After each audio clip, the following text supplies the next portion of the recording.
আমি টাকালেই আপনাদের কষ্ট হয়? কার কার কষ্ট হয় না একটু হাত তুলুন তো ভাই। হাই দেখেন, হাত নাবান, হাত নাবান, হাত নাবান। এটা কি নিয়ে হয়? পারিশ্রমিক। এটা নিয়ে চলবে কি চলবে না? আহলে সুন্নাত ওয়াল জামাতের উলামাদের ফতোয়া স্টাম্প মেরে লিন না, ঠিক না বেঠিক? না দাদা হুজুরের ওসিয়াতনামা, দাদা হুজুরের ওসিয়াতনামা ওই একটাই পেয়েছেন, আর কিছু পাননি? হ্যাঁ। আর সবচেয়ে বড় কথা হচ্ছে, যিনি দিচ্ছেন তিনার তো কষ্ট হচ্ছে না, যিনি দেন না তিনার কষ্ট হচ্ছে কেন? ঠিক ঠিক ঠিক। হুজুর থামেন থামেন থামেন। বলছি হুজুর, আমার প্রশ্ন না, একজন প্রশ্ন করছিল, আপনি যেন ভাববেন না আমি প্রশ্ন করছি। প্রশ্ন তাদের, বলছে কেউ দিলে যদি জায়েজ হয়, তাহলে ওরা বলছে যে আমরা তো টাকা পয়সা খরচ করে ডান্স হাঙ্গামা দেই, তো আমরা যেহেতু দিচ্ছি তাহলে সেটাও জায়েজ, কারণ তারা স্বেচ্ছায় দিচ্ছে, তাদেরকে জোর করে নিচ্ছে না। তারা বলতে চাচ্ছে তাহলে হুজুরের দিলে যদি জায়েজ হয়ে যায়, এটা না জায়েজি কাজ যদি জায়েজ হয়ে যায়, এটা আমার প্রশ্ন না হুজুর, তারা বলছে যে তাহলে আমাদের ডান্স হাঙ্গামাটা নিশ্চয়ই জায়েজ।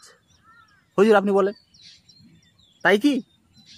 তো দর্শক বন্ধুরা, আমার ভাইজান যেটা বলেছে সেটা সঠিক, আর আমি ভাইজানের পক্ষে আছি। এবং আমাদের ওই যে আমার ভাইজান যেটা বলছিল, আমাদের আহলে সুন্নাতুল জামাতদের বড় বড় আলেমদের কাছ থেকে স্টাম্প মেরে নিন না, তো আমাদের একজন আহলে সুন্নাতুল জামাতের একজন বিজ্ঞ আলেম, বড় আলেমের কাছ থেকে ফতোয়া নেব। সে আলেমটির নাম হচ্ছে এনায়েতুল্লাহ আব্বাসী। সুজাউদ্দিন ভাই, এই এনায়েতুল্লাহ আব্বাসী একজন আহলে হাদিস, তোদের আলেম নয় ও? না, ও আমাদের হুজুর। এনায়েতুল্লাহ আব্বাসী আমাদের হুজুর। ওরে সুজা ভাই, এনায়েতুল্লাহ আব্বাসী নিমাই চাঁদের হুজুর না, আমাদের হুজুর। আরে সুজা ভাই, এনায়েতুল্লাহ আব্বাসী বেরিলি হুজুর। না না না, এনায়েতুল্লাহ আব্বাসী আমাদের হুজুর, আমার ভাইজানের পক্ষের লোক। না রে ভাই, ও তোর ভাইজান বিরোধী লোক। আমার ভাইজানের পক্ষের লোক। তো দর্শক বন্ধুরা, ওর কথা ছাড়ুন। এনায়েতুল্লাহ আব্বাসী আমার ভাইজানের পক্ষে বা আমার পক্ষের লোক না তোদের পক্ষের লোক? শোন, ভিডিওটা শোন, শুরু। আমরা কিন্তু কম মানুষই দলিল দিয়ে কথা বলি। কেউ কথা বলতেছে, বাপদাদার ইতিহাস বলতেছে, কেউ ওয়াজের নামে আওয়াজ করতেছে, কেচ্ছা কাহিনী বলতেছে। এটা ওয়াজ না আওয়াজ? দেশে বক্তারা হক্কানি আলেমদের নাক কান কাটতেছে।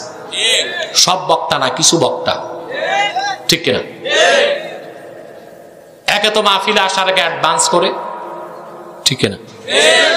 অ্যাডভান্সও তিন ভাবে নেয়। 30,000 টাকা অ্যাডভান্স করবে, এটা ছোটখাটো বক্তা এখন 30 নেয়, বুঝলেন? 10,000 বিকাশ, 10,000 রকেট। স্টেজ উঠার আগে 10,000, 30,000 পকেটে নিয়ে তারপরে এসে স্টেজে ওয়াজ করে। এটা বক্তা না, বক্তার জাতও না।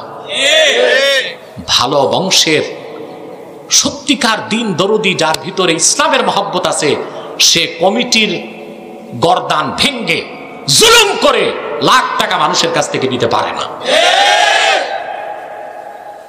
তারপরে ওয়াজের নামে কি হচ্ছে? কেচ্ছা কাহিনী, গল্প, গুজব, তামাশা। ওরে আমার আব্বাসী ভাই রে, আমার আব্বাসী ভাই, আমার আব্বাসী ভাই, আমি জানি আমার ভাইজানের পক্ষে বলবে।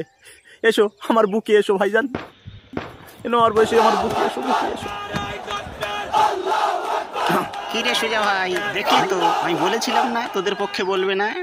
আমার ভাইজানের পক্ষে বলেছে তো, ওই জন্য কোলাকুলি করলাম। তুই কি কালা নাকি ভাই? পক্ষে বলেনি? খোদার কসম ভাই, তোর ভাইজানের পক্ষে বলেনি। আমি বিশ্বাস করি না, কখনো হতে পারে না। এনায়েতুল্লাহ আব্বাসী আমাদের সংগঠনের একজন আলেম, সেই সংগঠনের আলেম কখনো আমার ভাইজানের বিপক্ষে বলতে পারে না, যার জন্য আমি তার সঙ্গে কোলাকুলি করলাম, যেহেতু আমার ভাইজানের পক্ষে বলেছে। শোন সুজা ভাই, বাস্তবতা মেনে নে ভাই। আচ্ছা, আসলেই সুজা ভাই তোদের বিপক্ষে সবাই। ও তো ভাইজান, আমাকে ক্ষমা করে দিবেন।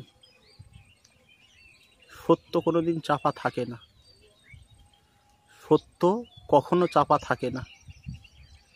তোমার পক্ষে এত চেষ্টা করেছি, তোমার পক্ষে সাফাই গাওয়ার জন্য, কিন্তু সেটা আমার দ্বারাই সম্ভব হলো না। ক্ষমা করবেন।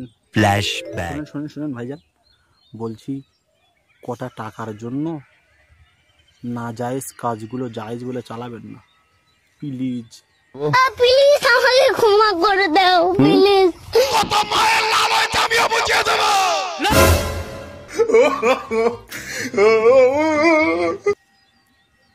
কি হলো ভাইজান, কি হয়েছে?